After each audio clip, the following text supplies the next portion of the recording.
with Brian Shapiro. Brian will talk sports, politics, entertainment, and anything that matters to you. Feel free to call Brian at 702-221-7283. You want answers? I want the truth! Now pushing the limits, here's Brian Shapiro. All right, what's up, everybody? Happy Wednesday, happy hump day, pushing the limits time. So glad that you can join us. And we're broadcasting everywhere, not just on the AM dial. We're also broadcasting live on the PTL Vegas YouTube fan page, the PTL Vegas Facebook page, the PTL Twitter account, which is Pushing Limits LV. We're also broadcasting live on TikTok. So we're everywhere, man. And so glad you make us a part of your lunch hour or wherever it is you are. You know, it's Vegas. You could be coming home from work right now, I suppose. So appreciate you being here. We got a fun show lined up for you today. You're going to hear from some very prominent guests later on in the program. Becky Hammond, the head coach of the Las Vegas Aces, will be on the show, as well as the poker brat himself, Phil Hellmuth. But anybody who knows me well knows I like to interview controversial figures. I like to interview people that I might disagree with from time to time, and I interview people that I agree with. Well, the man we have with us in studio right now, his name is Eddie Hamilton, and he's running in Henderson for City Council special election to fill the vacant seat in Ward 1. I've had conversations with Mr. Hamilton before, and I said to myself, let's get this guy in studio and let's have a good conversation. Mr. Hamilton, it is a pleasure to have you here. Thank you for being here. How are you? Thank you. Thank you very much, Mr. Shapiro. You got it. I appreciate being on your show finally. You can call me Brian. Yeah, Brian, yeah. okay. You don't have to be so I'm formal. ready for the air. So I want to talk to you, obviously, about national issues first and local issues. But let me ask you one local question first. Why did you decide to run for office and run for this position? Okay, here's the thing. I live in Old Henderson, around the downtown area. Yep. And we used to be called Hendertucky. All the rednecks came up from the South a long time ago. Oh, boy. I'll leave that one alone. So you're telling me Lauren Boebert grew up there? Is that what you're saying? I'm sorry. Go ahead. Folks come up here for the Hoover Dam. Right. That's why the area used to be called Hendertucky. And, even Commissioner Gibson referred to it used to be Hendertucky, but now it's a different town. Mm-hmm. It's about 330,000 populated area, second largest in Nevada. And I want to be representing the forgotten men and women of Old Henderson. Ward 1 has been neglected for so long. We've been left behind for so long simply because in the past, up until last November, everyone was elected citywide. Mm-hmm. So the special interests, the big money developers, always handpick their own, candidate. And what they do is once in the city council, they would, to do all the bidding for the developers. I'm talking about zoning, planning commission, all the money is going to the west side. For example, in Old Henderson, we've got more potholes than per population than anybody else. Understood. So it's honorable. You want to clean up the city a little bit. And maybe we'll get Not only clean up, but develop it. Sure, and develop. And I think later on the show, I want to ask you and go into detail a little bit more on that. Sure. But I think that's very fair. All right, let's start with some national issues, and then we'll go to the local stuff. Let's start with January 6th, because you're pretty active on Facebook, on social media, and you talk about that. In one of your posts, you said, release all political prisoners in regards to January 6th. Right. Would you agree with me that if you assault a police officer, you probably should go to jail? Oh, absolutely, yes. However, we've got to be fair. When you look at the Summer of Love, 2020. Okay, so you're talking about Black Lives Matter protest. We'll get to that. People promise got you. killed, policemen, Correct. and nobody got punished by it. Well, that's not true. Many people went to jail. But not people burning police station and everything. Sure, thousands of people were arrested. Very light. So I just want equal justice under the law. Okay, so you would agree with me. I'll ask. Doesn't matter whether it's a Black Lives Matter protest or January 6th. Mm-hmm. If you attack a police officer, you probably deserve. Absolutely. Okay, so you're not calling those people political prisoners. Well, not because those there people, were hundreds of people that assaulted police officers that day. And we're talking about around 1,000 people. I don't have the exact number in front of me that were convicted. Yes. At least 25% of those. Wait. When you say convicted, a lot of us believe there's a kangaroo court. Okay. And the Justice Department, The Democrats, Nancy Pelosi and Adam Schiff, considered the whole thing as an insurrection. But when you look at the charges filed by the Justice Department, the Congress only collect information and give it to the DOJ, right? And some, 500, 600 charges? Not one of them was under the Insurrection Act. Sedition. There were charges of sedition. There was never any charge. The charge is something else. But sedition, there were people that were convicted of seditious charges. I don't believe so. There were. Look it up. I promise you I'm not lying to you on that. Insurrection, because, we tried to get the communists in the 1930s and the sedition, it failed. Okay, so let's difficult to prove something. So let's go by that. The DOJ doesn't, If you don't define it as insurrection, to be honest with you, I don't get in the weeds with people on what we defined it as. Here's what it was, and you can tell me whether you disagree or not. Certainly. It was an embarrassing day for this country. Over 140 officers were injured. People died that day. They tried to overthrow. No, who died? Well, several people. First of all, there was a woman that was trampled on the steps. Yeah, right. A conservative, a Republican, Ashley Babbitt, was the only person that was killed. That's not true. There was a woman that was trampled on the steps that day as well. I'm not aware of that. Well, you can look that up. Ashley Babbitt was shot and killed, and that was investigated. And there was no criminal wrongdoing there. Again, that was a one-sided thing. The whole January 6th is a one-sided investigation. Okay, so let me ask you a question. There is no cross-examination. It was a kangaroo court. Okay, I understand. I don't condone the violence. We're talking about criminal charges, though. The violence are bad. It's got to be prosecuted. But there's a lot of, innocent. Okay, but hold on. All the people that were convicted, you're saying that they had their own defense attorneys. You're saying that's a kangaroo court too? It was a kangaroo court because there's a lot of people don't have fair representation. The judges in Who DC, didn't have fair representation? The judges. There's a lot of them. Who? They are still in prison. That doesn't mean they didn't have fair representation. This is why. The whole thing was a kangaroo court. Like I said, not a fair. It was not a fair trial. Who didn't get a fair trial? They all had defense attorneys. A lot of them are still in jail, not being brought to trial. John Lennon's killer is still in jail. Does that mean he didn't get a fair trial either? No, he did get a fair trial. So why did these people didn't get a fair trial then? I don't understand. Because there was never a trial for them. They were put in jail. Because there were plea deals, and a lot of them pled guilty. No. They're in jail waiting for trial right now. Some of them are. Some of them have already pled guilty and have already been sentenced. You got to believe the whole thing was a hoax. The Democrats are doing it. Oh, what do you mean the whole thing was a hoax? What do you mean by because that? There was a political propaganda to win the midterms, using $20 million of taxpayer funds to have a. What does it have to do with January 6th, though? Because January 6th is an investigation, which is a hoax, a political investigation. What do you mean? So you're telling me that all the judges to win the election, all the judges, all the attorneys, all the investigators, they're all Democrats, just going after most Republicans? of them. When you look at DC, there's 98% Democrats or liberal. So all the judges in the courtrooms in regards to January 6th, all the attorneys, everybody involved with it. I'm not saying about all. I said the most critical of them, the people who are running the show, liberals and Democrats. DC is the island of the liberals. The DOJ has 10,000 lawyers and lawyers. So what do you think we should do with people that attack police officers? They should be on trial. Okay, so I'm in favor of that. A lot of those people, but none of them. Some of them were invited in. Okay, so this is what Tucker Carlson, give him a chance to expose the 40,000 hours that we never saw. What did Tucker Carlson expose? Well, some of the nonviolent nature of the. We know that some of the people were nonviolent. We know that. Well, people were violent. We got to talk about that. What did he expose? I'm talking about the January 2nd has been one-sided. Okay, but what we want to do is show the other side, and then we'll decide from there. What's the other side? Well, this is what the 40,000 hours will show. Well, tell me, what was the other side? I haven't seen the 40,000 hours. So you're saying there's another side, but you haven't seen it. Because the Democrats suppressed those hours. Not true. Yes, they do suppress. Not true. Okay, let me ask. Are you willing to look at the 40,000 hours and then make a judgment after that? Let me ask. Well, you haven't either.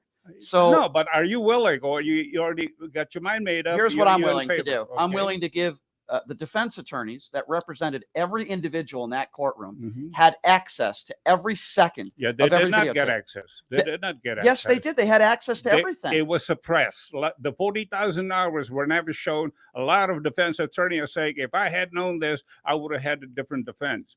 The 40,000 hours can say that. Suppressed. They can say that. I'm trying to understand where you're coming from, because We know that people broke the law that day. Yeah. Why don't you look at all the evidence? You're not What willing. evidence? You're only willing to look at the evidence. The evidence that were gathered by Schiff and Lynn Cheney and all the rest. You're not willing to look at the other transcripts. The 40,000 hours have transcripts. So if somebody broke into the Capitol and was not violent, you don't think they should be prosecuted for that? Look, remember during Kavanaugh hearing, all those women out there chasing after the Republican thing? And that was legal. There was one woman. That was legal. That was not a criminal case. No, what I'm saying was a lot of people went into the Capitol. This is a people's house, for God's sake. I'm confused. What does Brett Kavanaugh have to do with an insurrection? Because no, I'm not using the term insurrection. Let us not use the term insurrection. What did that is a code word used by the What would you call demonstration? That was you would call people breaking into the Capitol saying "Hang Mike Pence" a demonstration? No, not that one. I'm talking about a lot of other people are not violent. A lot of people. I never said every single one of those people were violent, but there was a lot of violence that day. But you got to be willing to listen. Right now, we're looking at the other side of the coin. All the 40,000 hours of transcripts of things that were suppressed will be shown. Why don't you reserve a judgment until the because whole I've seen video of people attacking police officers. Those would you keep going back to that. We agree that if you attack a police officer, we agree that that's 25% of the people that were I don't arrested. know what the 25% were, but give us a chance to look at the evidence, all of them, not just what the Democrats are putting on the table. Right. You got to look at the whole thing to be fair. So I do you believe in our courts and our justice system, or do you think they're all Democrats, or do you believe in our justice system? I do believe, but lately you've seen a lot of one-sidedness. A lot of the judges that are now being put before the Senate for confirmation, a lot of them don't believe in the constitutions. In fact, I've seen them. I'm asking you, though. I'm not asking about them. Do you believe in our justice system? Yes, I do. Okay. The justice system, our justice system, has convicted over 1,000 people for all sorts of different crimes on January 6th. Mm-hmm. If you say you believe in our justice system, why is it that you don't believe that these people were treated fairly? Well, they were not treated fairly because some of the evidence was suppressed. I'm talking about if the whole truth would come out, they may not get the same type of penalty. This guy Shaman, he got 4 years, right? Right. Because he sat on Nancy Pelosi's desk, and rifled through her papers. Which is a crime. He got not for 4 years. You got people killing cops in Minnesota got away scot-free. The BLM, the people that attacked the White House during the summer of who attacked the White House? Did you see that during the summer of love? Mm-hmm. Hundreds of demonstrations. Who breached the White House? Can you name me one person that breached the White House during Black Lives Matter protests? They were trying to, but they were not arrested. Nobody breached the White House. Because that didn't happen. But the Secret Service got hurt. 70 or 80 of them got hurt, and nobody got prosecuted. 70 or 80 Secret Service agents got hurt when? That's right, during that demonstration. Remember when they took President Trump down to the bunker? The attack was coming into the White House, and the Secret Service tried to stop it. The White House was never breached. Look it up. The White House was never breached. Because the Secret Service defended it, and they got hurt. And there was nobody took pictures of all this demonstration. The only picture that I remember that day was Donald Trump holding an upside down Bible for a photo. Well, I saw that with the church behind him that did not want him there. There was a protest. Some people got roughed up, and the church was bombed. You know that it was firebombed. Okay, so I don't approve of any private property being bombed or lit on fire. But the White House was not breached. And last I know, nobody died that day. If the Secret Service did not defend the White House, it would have been breached. Go back, take a look at the 70 or 80 Secret Service agents that were hurt. They got pictures of it, but they were never prosecuted because the justice system is one-sided. Okay, well, that's you got to accept that. That's news to me. I don't believe the justice system is one-sided. I think some people call it one-sided when it doesn't fit a certain political agenda or narrative. Well, that's the whole, the whole what they call that adversarial relationship, right? There's our system. So all the people in our justice system are all liberals and Democrats. Is that what you're saying? The people in D.C. are 98% liberal. 98% of people in D.C. are liberal. Absolutely. Okay. Interesting. All right. So we'll move on. Obviously, we're going to disagree when it comes to January 6th. Let's talk about Joe Biden. Okay. You're somebody who's running for office, right? I respect that. But you go on social media and you use the term "Let's go Brandon," which we all know means F Joe Biden. as somebody who's running for office, do you think that's appropriate to use the term F Joe Biden when you're trying to become an elected official? Is that a respectable thing to say? Well, here's the situation. When you look at social media, it is a different type of platform. Okay, thanks to democracy, thanks to our free speech, we have an open-ended social media. We can talk about what we want. Well, that's not true. It's still a private business, and they have the right to censor. Well, I'm talking about the citizens. I'm not talking about, sure. But you're not just a regular citizen, Mr. Hamilton. You're running for office. I understand. You're not just some every regular day person. And I'm asking you, as somebody who is running for office, I would imagine you want the respect from the people, even people that disagree with you. When you use a term like "Let's go, Brandon," you know exactly what that means. If you disagree with Joe Biden and you disagree with a lot of his policies, fine. I think that's a very fair. Joe Biden's used the same word also, the F bomb. He's used that on TV. He said F Donald Trump? He said F somebody else. I don't know whether it's I don't Trump, know. But a lot of the people say F Donald Trump. Most people that are running for office, not only running, but people who are in office using that. Who? I don't have the list right now, but people in Congress and can you name me one person that's running for office? I can come back and get you the thing. Fair enough. All I'm simply saying is, I think you're better than that. I don't think you should be making statements just like, because I'm running Brandon. for public office, just because I'm running, it doesn't mean that I've given up my constitutional rights to speak my mind. I'm not saying you don't have the right to say that. That is not the argument. What I'm saying is, as somebody who is running for office, when I see somebody use the term, and by the way, I had the same problems with Sam Peters when he ran for office here. And in his ads, he said, "Let's go, Brandon," and I trashed him for it. And then all of a sudden, he took those down. And by the way, he lost. I believe. And this is just my personal opinion. When you're running for office, talk about the issues. Talk about your criticisms. I do talk about the issues. I know you do. I know you do. Yeah. But when you throw in "Let's go, Brandon," I feel like it's beneath anybody who's in office or running for office. No, I think it's called poetic license. That's allowed under the literature. I would say the same thing about a Democrat. If a Democrat said the same thing. If you can find me somebody who's running for office in this city that on social media in public says F Donald Trump, I would also say the same thing to them. But you are entitled to that right. Yeah. I'm not saying you're not. Yep. You said Joe Biden would rather spend his time with communist China dictator leader Xi. My question to you is, you're a Trump supporter. When Donald Trump was writing love letters to Kim Jong-un, I didn't hear you criticizing him for that. When Donald Trump was standing next to Vladimir Putin on a world stage and said he believed Vladimir Putin over our own intelligence, I didn't hear you criticizing that. Two different motives. Remember, President Trump got this guy Kim Jong-un to slow down his nuclear thing. He's being brought into the community of nations. I think it would have been, if had President Trump been reelected, I think we would have gotten some agreement. But so President Trump, during his presidency, there was no war. So he was doing diplomacy, and he was getting results. There was a war at Afghanistan. Yeah, and he ended it by. He did not end it. It was Joe Biden that ended it. Well, because he would have ended Donald it, Trump released 4,000 Taliban terrorists, and Joe Biden did the exact thing that Donald Trump was going to do. We can criticize the move, but Donald Trump's policy and Joe Biden's policy were going the same. back to your point about President Biden and President Xi. Now, President Biden, we're trying to investigate his financial entanglement with the Chinese government. Remember, his son got some kind of a equity, what is that called? Equity fund management to manage billions of dollars in China. And so it's two different things. With Biden, his relationship with Xi or with the Chinese communists was financial.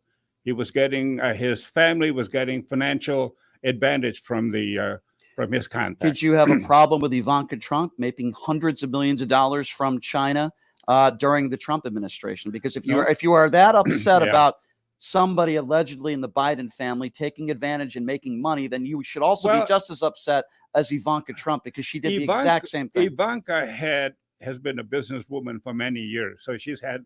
So if she's a businesswoman, that's okay. No, it was in the case of Hunter Biden, he was just being used. Hunter Biden's not a politician, though. Ivanka Trump was working in the Trump administration. Yeah, before that, businesswoman or not, it's proven that she made hundreds of millions of dollars in profits from China during her father's presidency. If you have a problem But with even before that, she was already making money because she made she's a more, businesswoman. right? So all I'm Okay. saying, Mr. Hamilton, is you have a problem. If you want laws put in place, and here's where we would agree. Mhm. If you want laws put in place that can stop family members from taking advantage of who their father is, for Mhm. example, I'm all for it. I'm with Yeah. you. We don't have those laws on the books. I wish we did. Yeah. But until we do, as far as I see, no laws have been broken. Ivanka Trump, Jared Kushner had a $2 billion deal with the Saudis. I would imagine that if you have a problem with Hunter Biden making money, which I believe he did, and he took advantage of who his father is, then you have to have the same sort of feeling towards Ivanka Trump and Jared Kushner. Well, you is see, that fair? Before law is being drafted, you got to have facts, right? You got to have Sure. investigation and then recommendation. And If there's legislation. criminal wrongdoing. Yeah, no legislation. And I haven't seen any evidence of any criminal wrongdoing. Listen, Yeah. Hunter Biden is an F up. Okay. Mhm, I'll mhm. give it to you. He's a screw up. Now, I feel for anybody with drug addiction and drug Mhm. issues. He's never been a politician before. Did he Yeah. take advantage of who his father is? Absolutely. But Mr. Hamilton, maybe we'll agree on this. I hear so many Republicans out there, Mhm. maybe not you, but so many Republicans out there in office.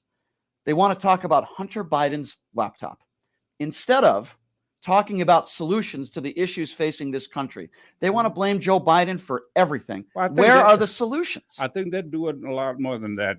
You've heard the expression, you got to be able to walk and chew gum at the same time. Mhm. So, just because you do other legislation, this doesn't mean you can't investigate Biden, because in that laptop, it was evident that Biden is involved from the standpoint of getting a cut, getting a commission. Where's from the evidence of transaction. that?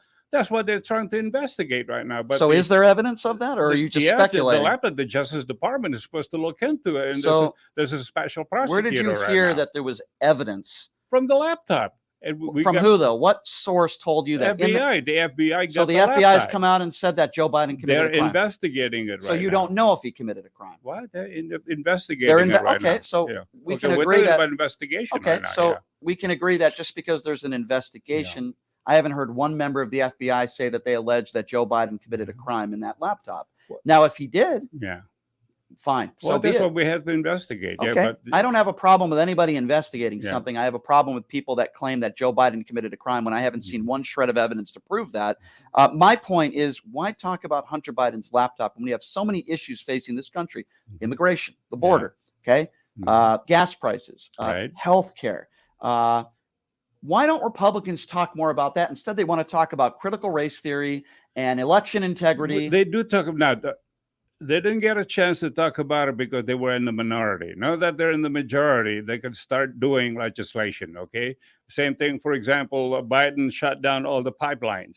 That's why, if you believe in capitalism, you believe that the private sector produce, supply. We talk about supply and demand. Mhm. The more supply you have, prices will come down. But Biden is doing what the communists, the socialists are doing, meaning putting everything under the control of the central government, the federal government. They're shutting So if down that's the case, then why is it that oil refinery companies and private companies in this country have seen their largest profits in over a decade? They always make profits.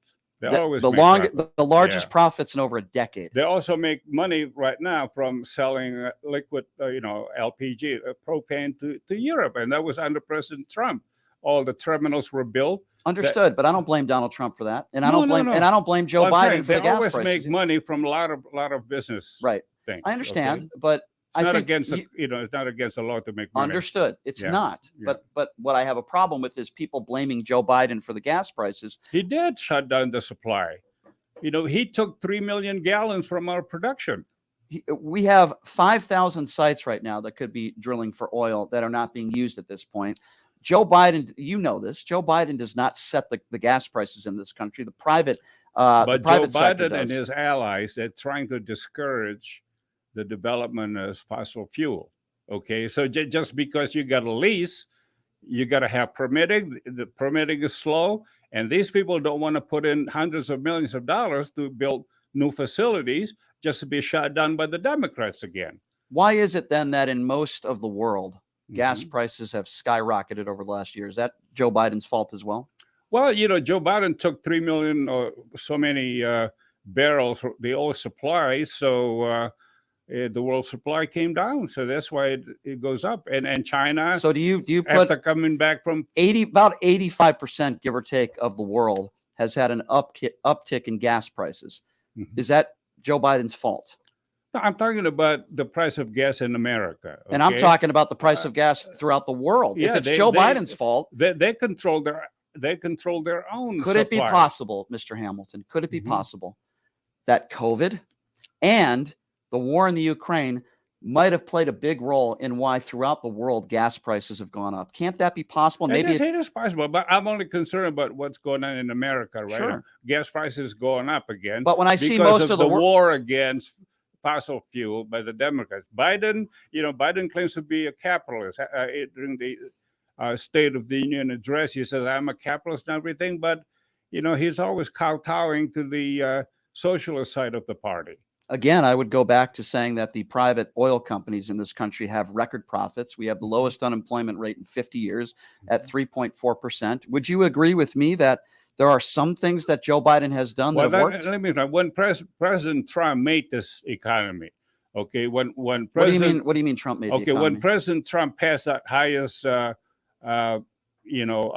lowest tax. Remember the tax cut in 2018, I believe it was. It is still good until 2025. Well, let me ask you another question. And the corporate tax were reduced, so we're competitive around the world. And President Trump also reduced all regulation. This is his economy right now. Okay, well, let me ask you a question Biden about is that. getting advantage from What do you that. think took over a better economy? Obama to Donald Trump or Donald Trump to Joe Biden? Donald Trump to Joe Biden. Joe Biden benefited. Now, Obama. Wait, hold on. You're saying the economy was good that under Trump took over, Obama gave to Trump? Yeah, it was no good. Was not as good as the economy that Trump gave to Biden? Absolutely. According to what? Where are you getting that from? Take a look at the statistics. We were in turmoil when Trump left office. Under Obama, the corporate tax were the highest in the world. Under Trump, the corporate taxes were reduced, and he repatriated about $1 trillion money overseas coming back to America. Remember the tax cut of 2018? I'm talking about unemployment numbers. I'm talking about across the board jobs. I'm talking about inflation, everything. When you look at the economy that Obama, and by the way, Obama took over a terrible economy after George W. Bush. Obama got it headed in the right direction. And if you look at the statistics, Trump took over a very good economy. Now, I'll say Trump didn't ruin that. COVID certainly was a big part of that. I thought Trump's response to COVID was a disaster. But when I don't think so. He lost over 1 million people in this country. Invented the vaccine, even though he doesn't want to admit that. But for the President Trump, there was no vaccine. So we had Operation Warp Speed, but the problem I have is you can't have it two ways, because Trump even himself got the vaccine in private. He was not pushing people to get the vaccine. Wants credit for it. And then I hear so many Republicans out today that spread misinformation that say millions of people died from the vaccine, which is obviously not true. Well, the jury is still out. We don't know the impact of this vaccine yet. The studies are being done about people getting blood clots and things like that. Okay. Now, a lot of people that are taking care of themselves through medication and everything, they're not getting it. But a lot of healthy people that don't know much about, blood clotting and everything, I think some of them are getting it, according to earlier study. But the study is not complete yet. All I know is more than half the world has taken the vaccines. Any infectious, not even half, maybe less than that. Billions of people have taken the vaccine, and we know that. And this is not an opinion. This is just a fact. We know that the overwhelming majority of people that have died of COVID, at least 80% of those after the vaccines were given out, are the ones that have been in the ICU and or have died of COVID. We also know that, yes, there's always going to be a risk when people take a vaccine. Right. But any infectious disease expert will tell you if you're going to get a side effect from a vaccine, most vaccines, it'll happen within the first 6 to 8 weeks. Can you find some cases of people that have had adverse reactions? Sure. I don't doubt that for a moment. But the overwhelming... But then again, people should have the freedom if they want to take it or not. And people shouldn't be fired from the job or kicked out of the army if they refuse to take it. We believe in freedom. Some people are healthy and don't need to take vaccines. Some people take. So you don't agree with a private company telling their employees you have to get the vaccine if you want to work. No, I don't agree with that.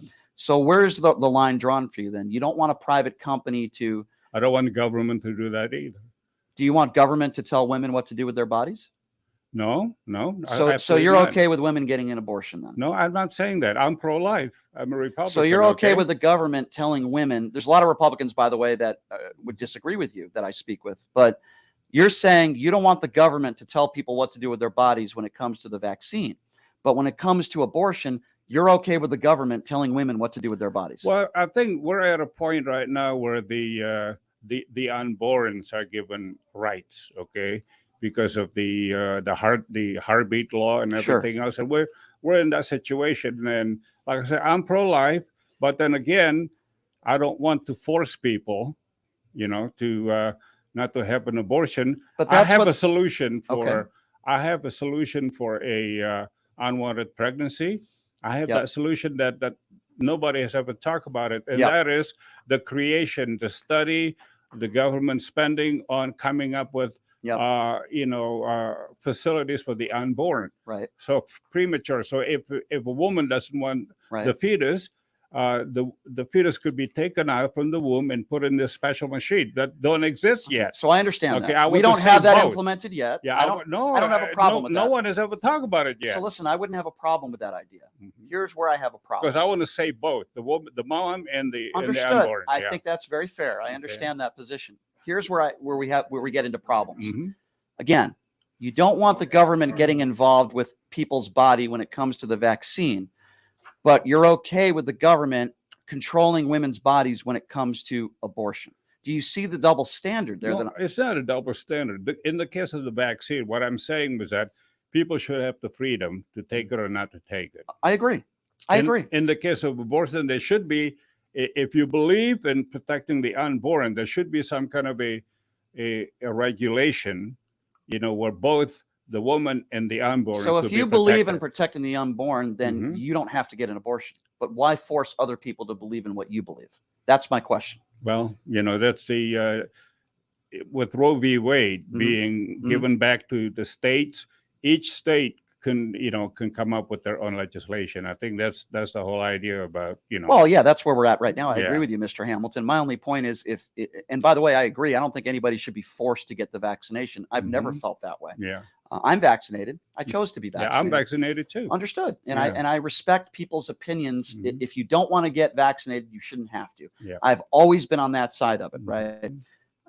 But I can't understand and come to terms with, I'm going to tell a woman what to do with her body, but when it comes to the vaccination, you can't tell me what to do with my body. I think that's such a double standard. But a lot of these women, when given the facts, through the pregnancy centers, right. And a lot of them change their mind, and they're allowed to do that. The baby. And some of them don't. That's good. Yeah. So here's again, if we're going to talk about pro-life, and by the way, I don't consider people pro-abortion. They're pro a woman's right to choose. I don't jump on a trampoline when a woman gets an abortion. I think it's a very difficult decision, and I feel for them. It's not pro-abortion in my estimation. It's pro a woman's right to choose.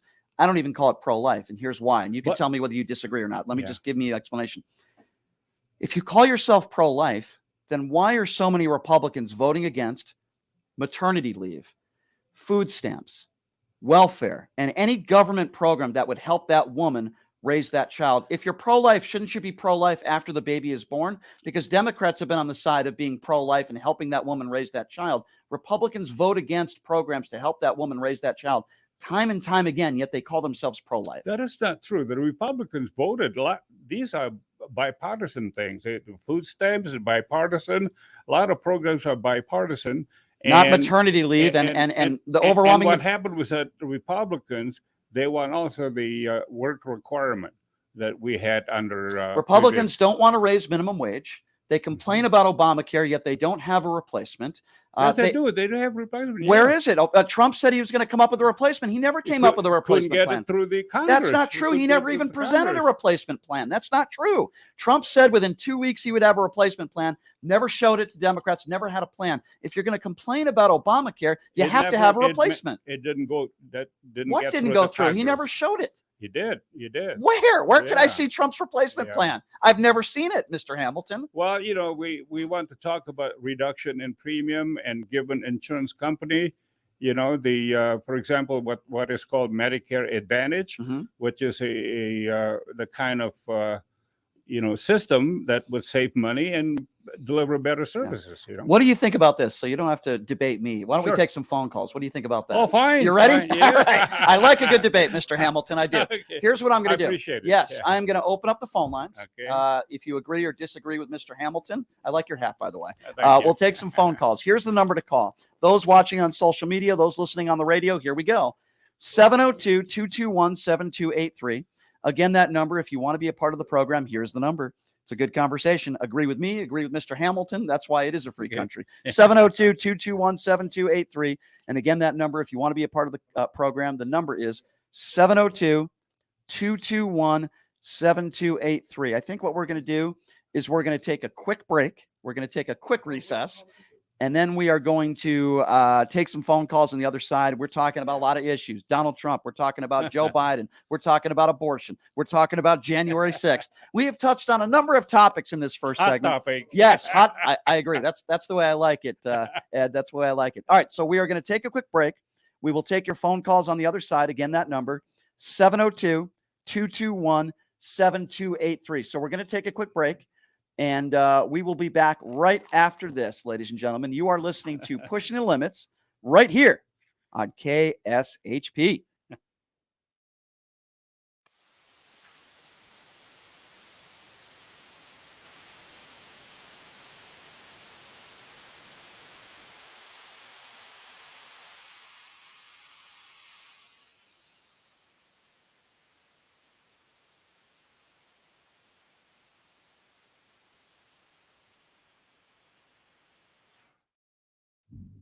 Hey, everybody, are you struggling to find a place that reminds you of Brooklyn?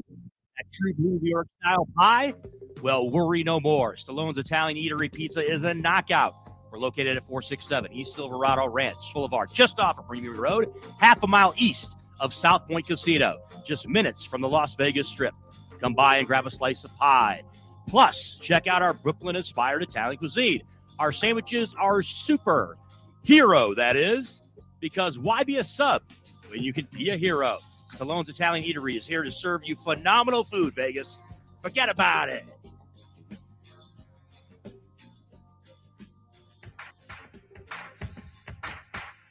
Look, it's impossible for the average person to find a great attorney out there. There's so much misinformation. Now, let me introduce you to former Chief Deputy District Attorney Thomas Moskal. He was Las Vegas's top DUI prosecutor for years. He prosecuted the most high-profile DUI cases in Clark County. No one knows more about DUI law in Nevada. Just Google it. If you get charged with DUI, whether it's a misdemeanor or even more importantly, a felony, you need Thomas Moskal representing you. His relationships with the prosecutors and judges and his knowledge of DUI law to work for you. So give him a call now or text him at 702-848-5555. It's your life and liberty that's at stake. Don't wait. Call now. That number again, 702-848-5555.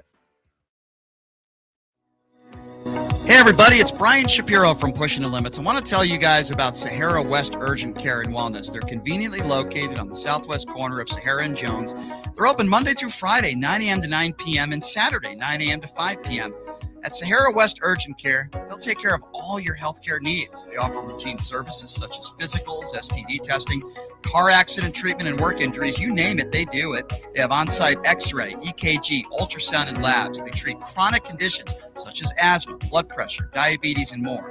They also offer general wellness exams, treatments such as testosterone enhancement and cancer screening.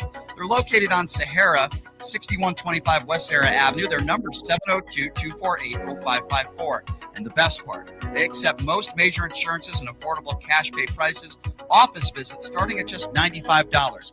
And I'm also a client. So please give them a call, 702-248-0554.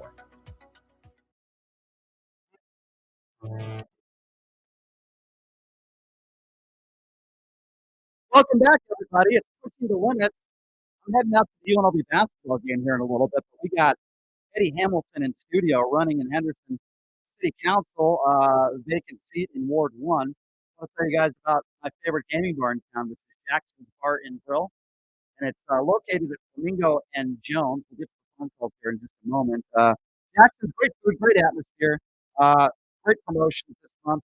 If you get 200 points, you get $50 in free play, which is a pretty darn good deal. That's Wednesdays and Sundays in the month of March, March Madness month. That's right.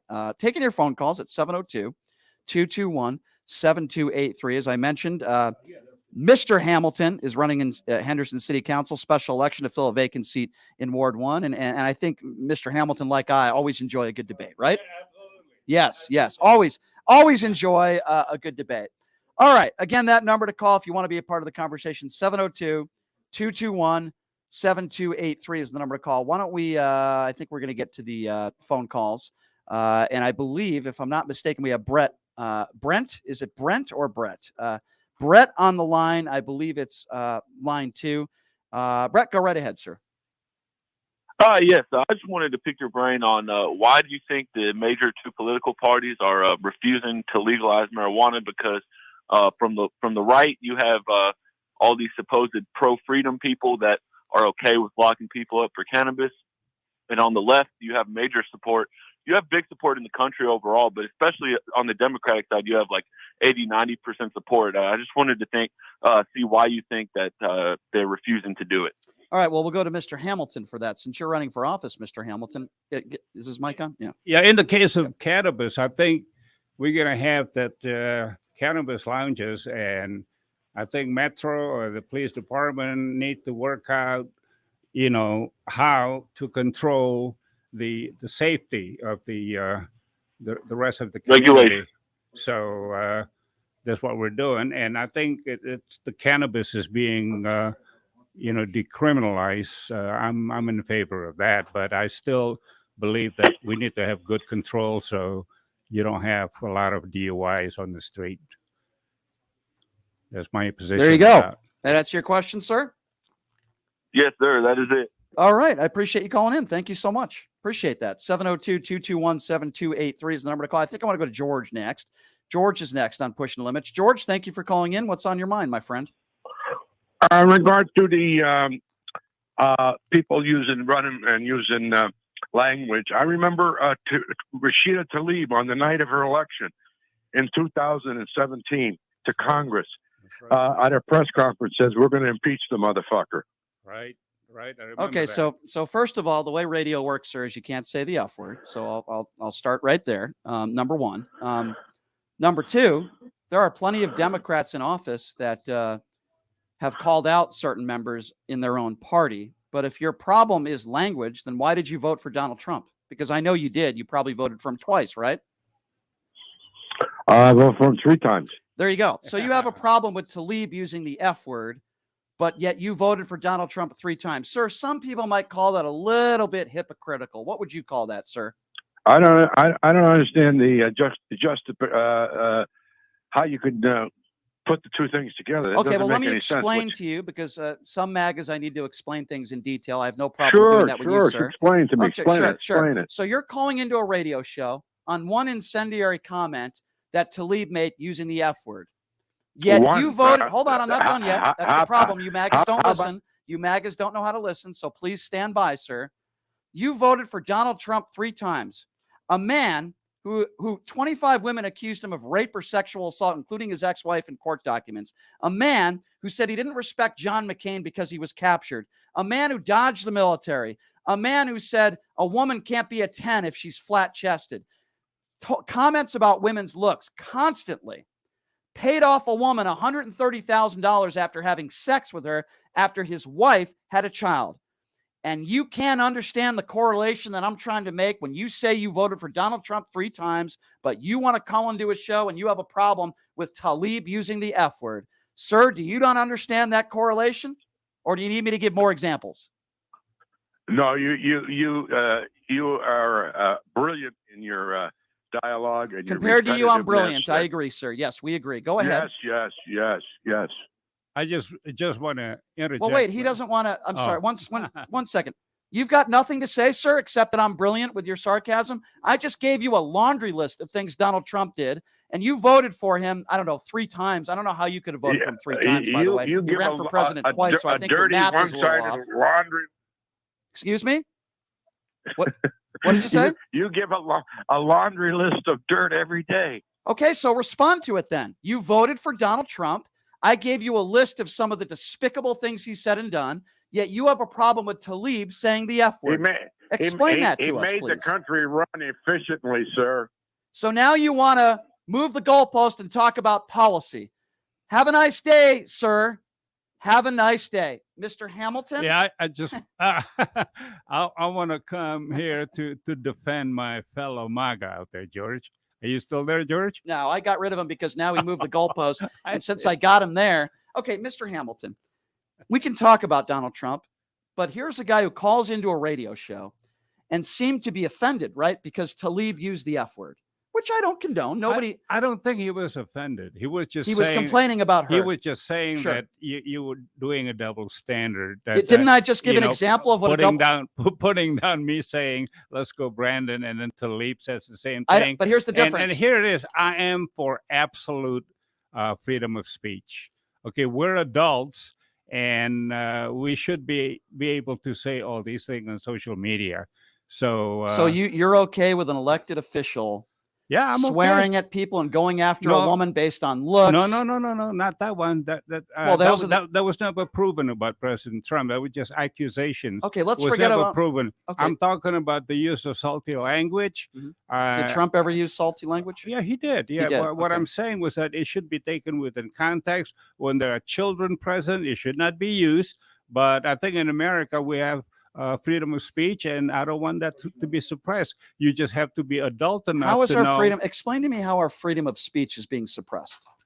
Well, by putting down people for the language they use, by impugning their character, like you just did. You impugn people's character because they use the F-bomb and things like that. So I'm imputing on their freedom of speech because I'm saying that what you have freedom. Wrong. You have freedom of speech yourself. Okay, so I'm not impugning on their freedom of speech. I'm trying to understand how is their freedom of speech being taken away? Because they're being attacked. They're being attacked by you. When people are attacked for what they say, that's suppressing Isn't freedom. that in essence also freedom of speech? That's true. I don't like the way that person, what that person said. Yeah. So again, I ask you, how is their freedom of speech being? They're allowed to say despicable things, and I'm allowed to call them out on it. Yeah, I agree. So I'm trying to understand how their freedom of speech is being taken away. Because you're making an exception. You were saying if Republicans do it, that's awful and horrible. But if the other side doing it, you're not bringing it up.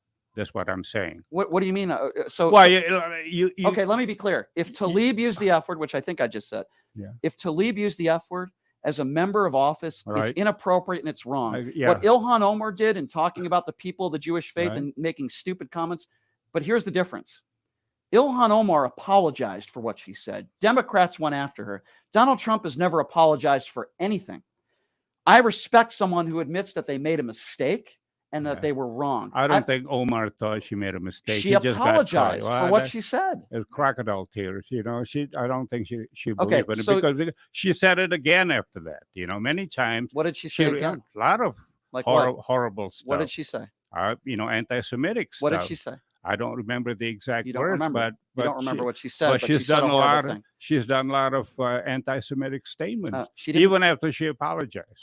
702-221-7283. I think we got James coming up next on the program. All right, let's take another call. That last one was a beauty. 702-221-7283. We got Mr. Hamilton in studio. James, what's going on, man? Hey, how you guys doing? Good, great James. What's on your mind? You're talking to Eddie Hamilton, who's running for office in Henderson. Yes, Mr. Hamilton. I'd like to know where you're from. What was that? Sounds again? like Bombay. I'm sorry, what was that? It sounds like he's from I wonder where Mr. Hamilton is from. It sounds India. Oh, no. Bombay? No. Not from India. Not Bombay. No. Where are you from, Mr. Hamilton? Tell everybody. Well, I from Vegas, really, but before that, from the Midwest. But you're from... No, but you have an accent. Yeah, so yeah. Gotcha. Where are you from? From the Midwest here. So, no, I'm asking where you were born. Oh, in the Midwest, Michigan. No, sir, you do not have an accent like that. If I was a Republican, I would say go back to your home. Oh, I see. Well, I would never make that If you're statement. a Yeah. Republican always says go back to where you came from. So where do you come from? I think he's From just asking. here. I understand, but you come from Indian descent. Right, You're native. right. You're Native American, Correct. and I yeah. think that's awesome. And I think that's just what he's trying to ask you. Oh, I see. You're a Native American man. You come Right. from a Native American family, right? Is that fair to say? Correct. Okay, so there you go. You got that answer. Go ahead. Yeah, no, I find it funny where Republicans always tell people to go back where they came from. And Some do. and it's Some have made those Some of statements, them. Well, and it's terrible. I would say a lot do. Yeah. Well, know, whoever I- makes I- that statement, I think Mr. Hamilton and I agree. That's Yeah, that's disgusting, and true, there's yeah. no place for that, right, Right. sir? Exactly. I would just like to know more about Mr. Hamilton's Sure. history and bio, Sure. like where your parents are from. You know, give me some history. I love it. I love history. Okay. We are a melting pot. We Right. we are an immigrant society. So don't be ashamed of where you came from. I'm not ashamed. I just don't want to. I don't rely on identity politics. You know, as a Republican, Well, no, identity is who we are. we are Identity all- is who we are. we are all Americans. Now, you might not be a Republican, but Republicans don't believe in identity politics. All of us are Americans. Oh, please. All of us please. are Americans. So that's Please. my position. If all right of okay, so let me ask you a question. If Republicans don't believe in identity politics, and they want a melting pot of all sorts of different people, why is it there are so many more women and women of color and minorities that are in the Democratic Party than the Republican Party? Why, I guess what I'm trying to ask you is, why is the Republican Party today, Mr. Hamilton, so white? Well, you know, like we're trying to preach Republican principles, a Republican brand. You've been trying to for everybody. 30 years. Well, but It we're hasn't making worked. progress. I think President Trump, he increased the the share of the African American vote, as well as He got 12%. Hispanic, no, I think more than that. 12% of the and African vote. Hispanic. So we're making progress there. I think most even minority. Well, my when wife is an immigration attorney of Spanish descent, and she would never in her life vote for Trump. Okay. Ever. Do you understand that? Well, I understand. You know, that's a free country. You don't have to vote. Sure. You know, if you don't want Well, to. listen, my friend, Travis, right? Am I speaking with Travis right now? It's James. Thank James, you. I'm terrible with names, my friend, but I think you bring up some No. good points. And I got to get Thank you. some other calls, my friend, but Sure. I do appreciate you calling in. Good to hear from you. Okay. Thank you, James. You too. Thank you. All right, let's get Thanks. right back to the calls, Mr. Hamilton. 702-221-7283. I believe Travis is next. Travis, thanks for calling in. What's on your mind? Good afternoon, Mr. Hamilton. Yeah. How do you feel about gun laws? Well, you know, I'm a Second Amendment supporter, so I'm pro-gun. But the problem now is that, the more you make gun control legislations, the more ridiculous it gets, because whatever we have on the books right now, they're not being enforced, because a lot of the district attorneys, prosecutors, they do not, prosecute gun crimes. So the problem is not with the gun, is for the people who are perpetrating the crime. Because that's the truth. Yep. A lot of DAs, a lot of them are Democrats. They don't prosecute gun crime, so that's why. A lot of, and it's a very good question. A lot of Republicans think that more guns are the answer. Are you one of those Republicans that think we should have more guns? Well, what I'm saying, there's already a lot of guns, Correct. because I we agree. believe in the Second Amendment, Right. and the founding father gave us the right to self-defense. So I think I support that. Yeah, I'm a strong, very Do you strong believe that an Second Amendment 18-year-old supporter. should be able to buy as many assault weapons as they want to with no training and as many rounds of ammunition? Are you okay with an 18-year-old doing that? They're changing the law right now in the case of, that type of thing. Gun with control is a training. big issue in this It is. country. Sir, I appreciate your question. Thank you for calling in, okay? Thank you. Thank you, sir. Let's go to, I believe, Wilma. Is that who's next? Wilma calling in, 702-221-7283. Hello, Wilma. Hi guys. I'm Hi. calling from Puerto Rico, Oh, just okay. so you know. Great. So I have a big issue with that gun control because here we work different things. So here you have to go through a big process so you can buy a gun. And they know which gun you have, if you have ammunition, how many do you have. If your gun is used on a crime, they know which gun was used, so we can prosecute. Right. Why can't that be done in the U.S.? Well, I'll let Mr. Well, Hamilton this is answer why. that. Go ahead, Mr. Hamilton. Yeah, it's the difference is that Puerto Rico is not a state, and in America, We're not a state, but we're a territory, exactly. and we got gun control. Yeah, but My question is because yeah, I if you understand. see the majority of the issues that you guys have with school shootings, it is with guns that are legal, they're legally bought, Yeah. even they're gifts. Well, So if you don't control who has them, how are you going to because prosecute them? the thinking is that if you register guns, that's unconstitutional. Why do you have to Because- register to vote, though? Because, pardon me. I'm going to There's take two different- Exactly. That I'm was gonna- my answer. I'm going to take a page from John Stewart's playbook. Why do you have to register to vote, but you're okay with not registering a gun? Okay, the right to vote is also guaranteed, and the Then why do you have to register? and what happened is that the Constitution gives that administration of voting to each state. The state regulates election laws. No, but- And first, so you have to be a resident of certain age and everything like that. So You have to be a certain age to own a gun as well. right. Why is it Exactly. that you have to register to vote, but you don't have to register a gun? Because to register a gun is tantamount to controlling the firearms. Registering to give- vote is controlling the population. It's giving the government the right to confiscate the guns, just like in the Germany, in the Nazi Germany, or in Russia. So Okay, but if you the register, thing is, that's against the Constitution. Yeah, we don't want okay, that. but my thing is, you register to vote, so Yeah. you guys control the voting Right. part. Well, but you can't we're trying Control to. the gun.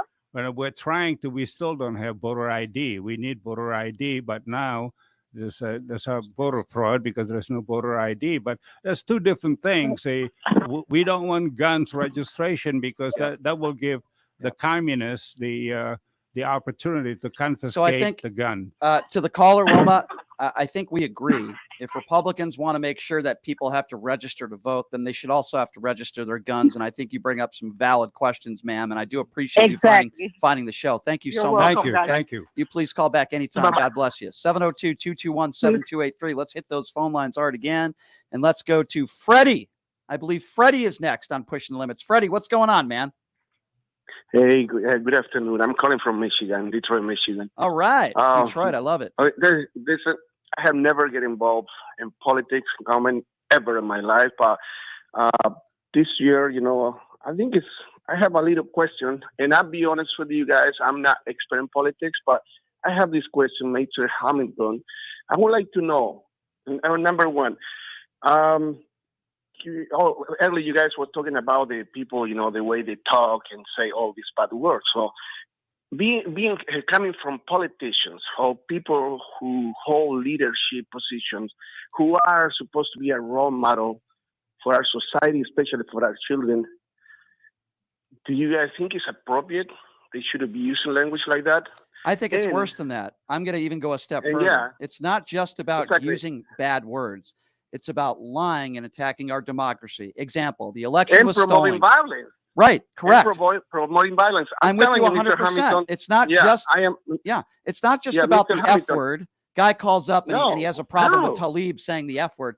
It's about lying and saying the election was stolen, calling CNN fake news, and somebody sends a pipe bomb to CNN. It's about inciting violence, and it's about dividing this country based on race and sexual orientation. That's dangerous.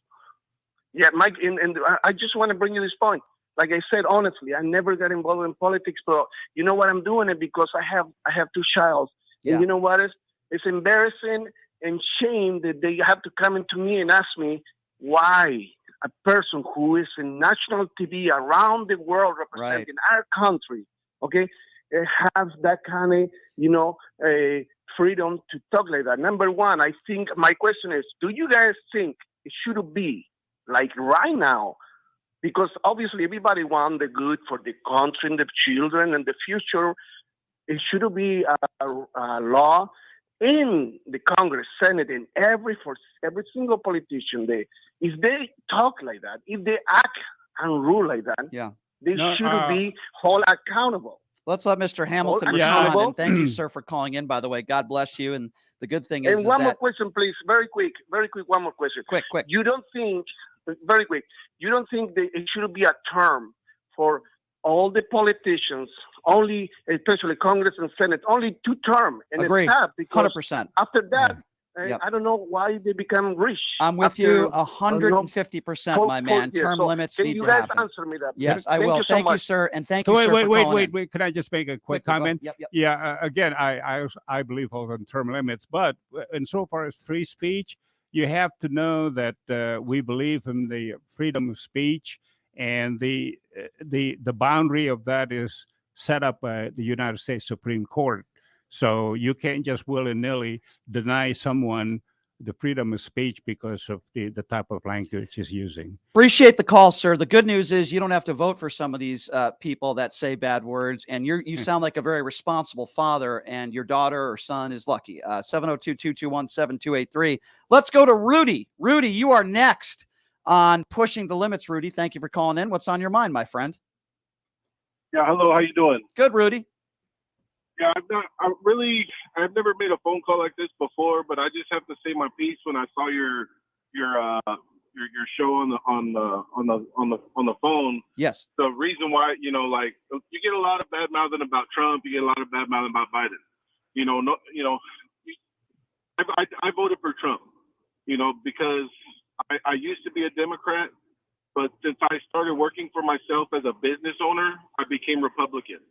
Because now that I have to pay different taxes and on a different tax bracket and stuff like that, so I try to get my write-offs as best I can. Good, you're smart. So the country, you can't run the country with your feelings. You have to run the country like a business. Whether it's the economy, whether it's, racial division and whatnot. And as far as the election being stolen, I'm a true believer that it was, because let's have that conversation. Let's have that conversation. Let's have that. I saw the video footage. What video footage are you talking about? It was on when they were blocking the windows to shut everybody out. So you saw a video of somebody blocking windows, and that's your explanation of the widespread voter fraud and Donald Trump won? It was more. There was more videos showing like. What videos are you talking about? And why didn't they present that? Why didn't Donald Trump's own attorneys present that in a courtroom? Well, they have, and it's been overturned from the Supreme Court. It's fixing to come out to be. It wasn't just overturned from the Supreme Court. 61 judges said that there wasn't enough evidence to prove of widespread voter fraud. Some of those were Trump-elected judges. We've had electorates all over the country, Republicans, that have said it was a free and secure election. So where is your actual evidence that Trump won? I'm just telling you, it's all fixing to come out. It's all going to come out, yet for the last 2 years, nothing has come out, sir. Just like this video with Carson, with this stuff at the Capitol, that shit's starting to come out, and Wait, hold on, let's back up. What has come out videos that would lead you to believe that Hey, Brian, do you support voter ID or not? I wouldn't have a problem with voter ID, but let me ask both of you a question. Why is it before the 2016 election, when Donald Trump was running against Hillary Clinton, months leading up to that election, Donald Trump said it's rigged, the Democrats are going to rig the election. Then all of a sudden, Donald Trump won. And for the next 3 years, we didn't hear anybody like you call into a radio show and say that the 2016 election was stolen. Can it only be stolen if Donald Trump lost, sir? No. Not necessarily. He won. Oh, well, why didn't you call into radio shows saying the 2016 election was stolen? He won on the popular vote, not the electoral votes. Wait, who won on the popular vote? The second go around, I don't know who won. You don't even know who won the popular vote, and you're calling. Get rid of this guy. You don't even know who won the popular vote in the 2020 or 2016 election. Well, let me educate you, sir, because I can't have a conversation about voter fraud with somebody who doesn't even know who won the popular vote in the presidential election, okay? Trump lost the popular vote in 2016, and he lost it even further in 2020. 6 of the last presidential elections, Democrats have won the popular vote. And you're going to call into a show and you're going to tell me you saw a video of someone breaking through a window and that's your evidence that Trump won the 2020 election. I'm sorry, sir. Have a nice day, but you have absolutely no idea what you're talking about. 702-221-7283 is the number to call. Holy smokes. All right, let's take another call. Maybe a question for Mr. Hamilton would be good too. Who's next, Mark? Who do we got next on the line? We got John, right? John is next up on Pushing the Limits. What's going on, John? Hello. Yeah, hi, John. Go ahead. Oh, no, this is Carl. Oh, sorry, Carl. Carl, hang on the line. We're going to go to John first real quickly. John is up next on Pushing the Limits. Hi, John. You're next up. What's going on, man? Hey, Brian. Thanks for taking my call. Sure. Eddie, you said you're from the Midwest. Oh, Midwest. Yes. In what high school and what college did you go to? I went to a school called Cornell. Cornell University? Yep. Really? What year? That was back in a long time ago. Where are you? What at? year? Where are you at? Guess what? I went to Cornell too. What year did you graduate? Oh, I see. Yeah, that was in the 90s. In the 90s? Right. How old are you? I am. I'm. Quite a few years. How old are you? What dorm did you live in freshman year? Wow, this is a that quiz. was a residence hall. At the one? At the bottom of the slide. John, you sound like an investigator. Yeah, right. This is an interrogation. Geez, I don't know. I called. I thought you said midway, not Midwest. But hold on. In John's defense, can I just say one thing? Mr. Hamilton, like in normal conversation, it's nobody's business, right? But you understand you're running for public office. Yeah. People want to know where you graduated. They want to know your education. And if somebody suspects you might not, I'm not saying that, but if somebody suspects you might not be honest, then they want to know what year you graduated. I think that's reasonable, right? It's not an attack. Right. Okay, go ahead, John. Eddie, I thought you said the Midway, and I'd never heard anybody refer Midwest. to Midwest. Yes, I stand corrected, sir. The Midwest makes sense to me. No problem. My question is, you've run for office how many times? I just did a quick look on Ballotpedia, and it seems like you're a perpetual runner for office, and you've never seemed to want anything. So, how can voters take you seriously? You just seem to enjoy running for office. I don't know. Well, here's the thing. I believe in democracy and constitutional government, so I always show up for voting, always show up for election. So I think that's it's a commendable thing to do. We've given the right to run for public office, so that's why I'm doing it. I've run in every single election. So just because you didn't win doesn't mean you have to give up that right. You know what I'm saying? And I don't think anybody would disagree with that. And everyone should try to run, because it's pretty important to leave the issues to professional politicians. Carrie Lake's going to run again. She lost. You agree with me on that, Mr. Hamilton? Carrie Lake did lose the election in Arizona. We don't know if it's being litigated now in the Supreme Court. She lost in the courts. So hold on. You still think that Carrie Lake, there's a possibility she might have won? Well, there's irregularities, like she said in Maricopa County, in Republican. She said that. In Republican, that's a fact. In Republican precincts. So why didn't she win in a courtroom then, if that was a fact? It's still being litigated. So if the Supreme Court, the Supreme Court of Arizona. So if the Supreme Court, let me explain what the complaint was. In Republican precincts, all of a sudden, because Republicans want to vote on election day, and I think we're changing now. We're going to start voting early and do some ballot harvesting, because everything was, put in one basket on election day. A lot of the machines malfunctioned. A lot of the ballots were oversized. It didn't fit the machine. But according to the courts, not enough to overturn the outcome of the election. Well, let me ask it's you not this. done yet. Okay, that's my question. See, if the Supreme Court rules what the lower courts ruled, will you admit that Carrie Lake lost? Oh yeah, right. So you're just waiting for the Supreme Court. If she has a good, fair trial. Okay. So why doesn't the same apply to Donald Trump? Well, in other words, here, let's look at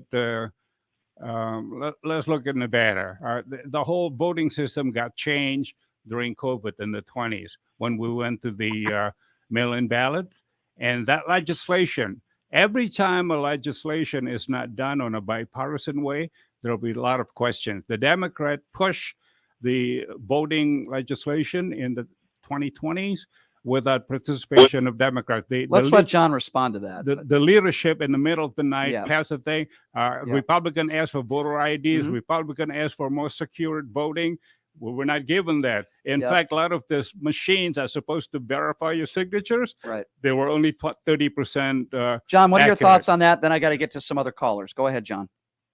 Well, I think Donald Trump, who is no stranger to litigation in the courtroom, who has fleeced his supporters out of hundreds of millions of dollars and has an adequate war chest to litigate these matters. That's true. Has tried these cases over 60 times in the court of law and lost. The election was fair and valid, and I don't think there's anything in the world, Eddie, that can be put in front of you that will make you change your mind. You're a denier. I believe you're a fascist. I believe you believe in an authoritarian form of government, and you want Trump to be the dictator in chief. Well, he will be the next president next year. Thank you for the call, John. I will make a dinner bet with Mr. Hamilton that will not be the case, but we'll have to wait and see what happens. You never know. Let's take a few more quick calls here, 702-221-7283. Let's go to Kevin. I believe Kevin is next on Pushing the Limits. Hi, Kevin. Thanks for calling in. What's on your mind? Yes. Hi, Brian. I became a huge fan of the show quite recently. Thank you. I'm calling from Paris. Oh, the question how is about that, actually man? for you. How about that? Bonjour, my friend. How's the Eiffel Tower? Bonjour. What's on your mind, sir? I heard so many things which makes me boiling. I'm going to try to make sense in my questioning. First of all, I really think that governing is absolutely not a business. The regulating is not governing, and I tend to think that there's some kind of hypocrisy when it comes to most of the Republican voters today, as their main focus comes down to tax issues rather than any other issues. All the rest is just, kind of foggy and not really relevant to the whole conversation. I agree with you. Can I ask you, what do people in Paris think about Donald Trump and Joe Biden? Donald Trump is an international idiot. Biden is an old senile, but still, facts are talking for themselves. I was kind of concerned when Trump was really close to win the election, the last election. Right. But I think that overall, the U.S. Are making a huge. Have been growing quite significantly since the health crisis. Let me ask you this. Luckily, Kevin, you don't have to make this choice, but I'm just going to ask you right now: if you had to vote between Biden and Trump, who would it be? Biden, obviously. Yeah. Well, I'm on your side. Trump. The questioning. The question was for you, actually, Brian. Yeah, go ahead. I just wanted to have your take about something that I really had on my mind since quite a long time. Don't you think that the U.S. are sometimes biased about violence issues? Since let me tell you one quick anecdote. There was that intern coming from East Texas when I was in London a couple of years ago, and we were discussing about guns. Obviously, and our question was, why? Do Americans all have guns in their home? And she was like, to defend ourselves. And we were all like thinking, to defend ourselves against what? Actually, we don't understand that need to have guns to defend yourself against what? I feel like American people are in fear of something constantly. There's some You're absolutely illusion right. about... Let me answer it the best way I can. And by the way, I'm up against a break here, but I want to say thank you for finding the show. I have never been to London before, and I can't wait to go. And if I do, you better be. Paris. Or I'm sorry, did I say London? See, now I offended this poor gentleman. Paris. I've never been to Paris or London, and I want to say if I ever do go to Paris, I would love to meet you, Kevin, because you seem like a great guy. Let me answer your question best I can. The answer is yes. We are biased when it comes to violence. People want to talk about their First Amendment rights, but with your First Amendment rights also come, and Second Amendment rights, and Third Amendment, Fourth Amendment, they also come with responsibility. We are a country that is infatuated with our guns. People have fetishes for their guns, and their only answers, those types of people, are more guns. And if you look at the countries around the world that have little to no gun violence, they don't even have guns or don't even have a fraction of the amount of guns that we had. The idea that more guns are going to drop violence is a lie, because the more guns we have in this country, the more violence we have. We have mentally ill people all over the world. The answer is yes. People are very biased when it comes to violence, and they don't seem to understand that we have a huge issue in this country called gun violence. And many people, particularly those on the right in this country, are not willing to do anything about it. So your answer is yes, Kevin. I sometimes think that there's some kind of delusion about, self-criticism. I don't think that it is a bad thing to be optimistic, but I think it's a bad thing to think that we are the best in the world. And this is what kids are taught constantly. Well, we are not the best in the world. In the US. This country, thank you for the call, by the way, Kevin. I got to get to another caller, but I appreciate you finding our show. Oh, please. Please spread the word to PTL in Paris. I would love to do the show on top of the Eiffel Tower if they'll let me. But Kevin, good to hear from you, my friend. Thank you so much. Great to hear. How about that? A caller calling from Paris. Man, I love that. You see that, Mr. Hamilton? You bring them all out today. Good. I'm glad I'm here. Yes, I am too. Take one more quick call, then I got to go to break. Carl's been waiting very patiently on hold. Carl, what's going on, man? Hi, are you there? Yes, sir. Go right ahead. Oh, good. Yeah, Mr. Hamilton, Brian. I don't know if Brian will tell you, but I'm retired. I was a clinical psychologist. And what kept me, I don't care what Trump did or what he says or but what kept me from ever voting for him, I want you to think back at some of the things he said. And I've written these down and I've kept track of them. He said, when there are hurricanes, drop an atomic bomb in a hurricane and that will break it up. He said the Continental Army took over the airports in the Revolutionary War. That's how they won the Revolutionary War. Then he said injecting disinfectant into bodies will kill COVID. Well, anybody who thinks like that and psychologically is in that state of mind, I wouldn't vote for him if he was the greatest man in the world. Yeah, but hold on. Just Somebody look called into into the what radio show and said Talib said the F word. So, that's much worse. But these things he says are so psychologically mixed up and gone. There's something wrong. Well, something I'm going wrong to with let Mr. that man. Hamilton respond to that. And Carl, it's always good to hear from you. Go ahead. Go. Thank you, Carl.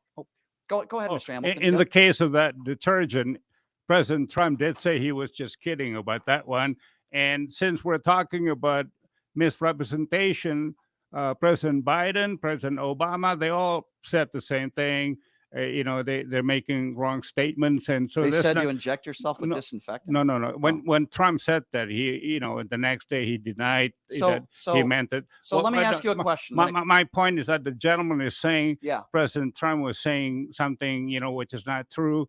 But when you look at President Biden, President Obama, President Bush, they all say something that is not true. Also, okay, but let me ask you a question. In the aspect of what Carl was talking about, a coronavirus press conference when we're losing thousands of people a day. That was at the beginning of Do you think it's appropriate for the president of the United States, who clearly had no idea what he was talking? By the way, nobody in that room was laughing, including Donald Trump. Now, if you believe him and you think he was just cracking a joke, I think that's nonsense. That wasn't a joke. Nobody was laughing. At the very beginning of the coronavirus, there's a lot of misrepresentation, including the mask, including Tony Fauci and everything. Everybody was struggling to But find an nobody said that you should inject yourself with disinfectant. He did say he was just kidding and about that. And you believe him? Yeah. You think he was just trying to crack a joke? I think so. During a coronavirus press conference when you had... Well, there was, in that press conferences, he got attacked all the time. But why can't you just say it was inappropriate for him to say that? Pardon me? Well, he apologized. He said he didn't mean it to be a serious statement. Why can't you just say that was inappropriate and he shouldn't have said it? He did say that. I'm asking you. Well, I'm saying it. I'm saying It that was wrong, he right? did. Yeah, he did apologize that that he said that. He didn't apologize. He said he was joking. He didn't say, "I'm sorry, I shouldn't have said Well, that." I didn't know about Yeah, he the made an exact wording. excuse like he always does. We 'cause- got to go back to that press Okay, conference. well, you can go back to it. I know Yeah. what happened. He was a bumbling idiot, like he normally is. He was during. Biden said the same thing. Something What do you- incorrect. What did he say? I Like I said, I don't remember. I know there's a lot of misrepresentation in his. There's a difference between saying something that something that was not factual.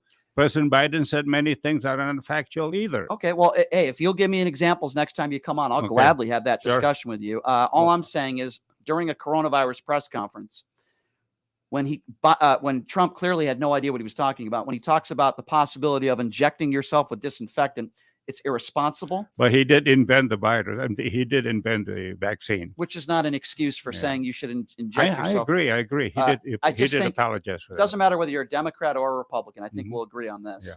Your words matter.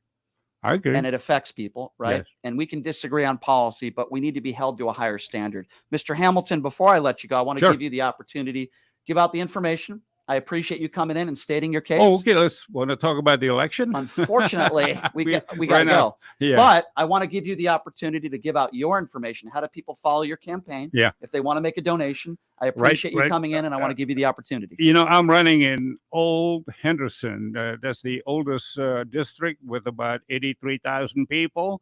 And we have been neglected for so long because now that the election is only going to be done by district, meaning not citywide, we have a chance to have somebody like myself who, I made the promise to represent the forgotten men and women. Our district has been neglected. We have more potholes per capita than any other district, and I want to build affordable housing through zoning. The zoning up to now has been tilted toward the $250,000 homes. I want to build a downtown area. I want to have street vendors made legal, food trucks made legal, to have a downtown that's really growing. So I'm the only one that's being a champion. I will not have any grandiose plan for the whole city. I want to focus on the district, the downtown area, going down south to the Nevada State University. I want to build a college town there. It's going to become a university from a college. So I'm looking for a vote. The election is beginning in March 20th, early voting. If you want to donate $1, $5, you can do it through Venmo, the Cash App. Send me through my Venmo, which is my email, gohamiltongo@gmail, or the phone number is 702-752-0016. That's my Venmo account. So I appreciate any contribution there. I would too, by the way, if anybody could Venmo me. No, I'm just kidding.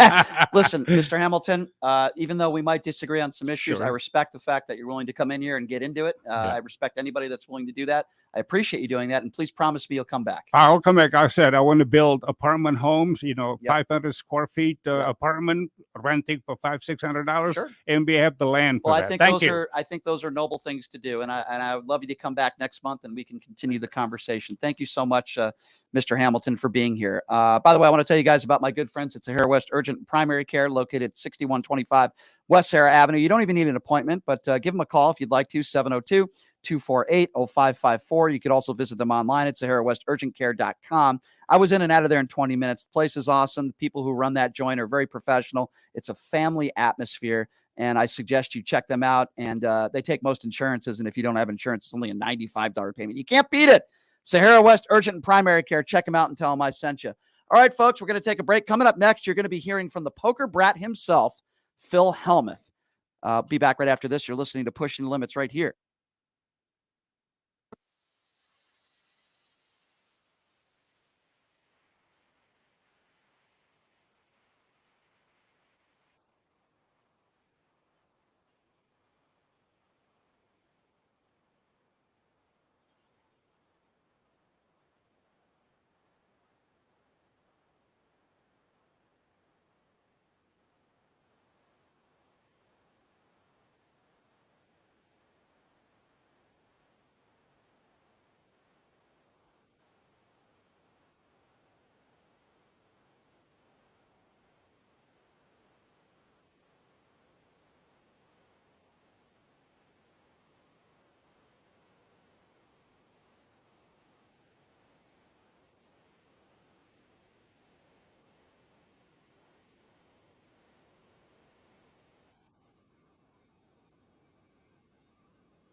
Hey, everybody, are you struggling to find a pizza place that reminds you of Brooklyn? That true blue New York style pie? Well, worry no more. Stallone's Italian Eatery Pizza is a knockout. We're located at 467 East Silverado Ranch Boulevard, just off of Premier Road, half a mile east of South Point Casino, just minutes from the Las Vegas Strip. Come by and grab a slice of pie. Plus, check out our Brooklyn-inspired Italian cuisine. Our sandwiches are super. Hero, that is. Because why be a sub when you can be a hero? Stallone's Italian Eatery is here to serve you phenomenal food, Vegas. Forget about it.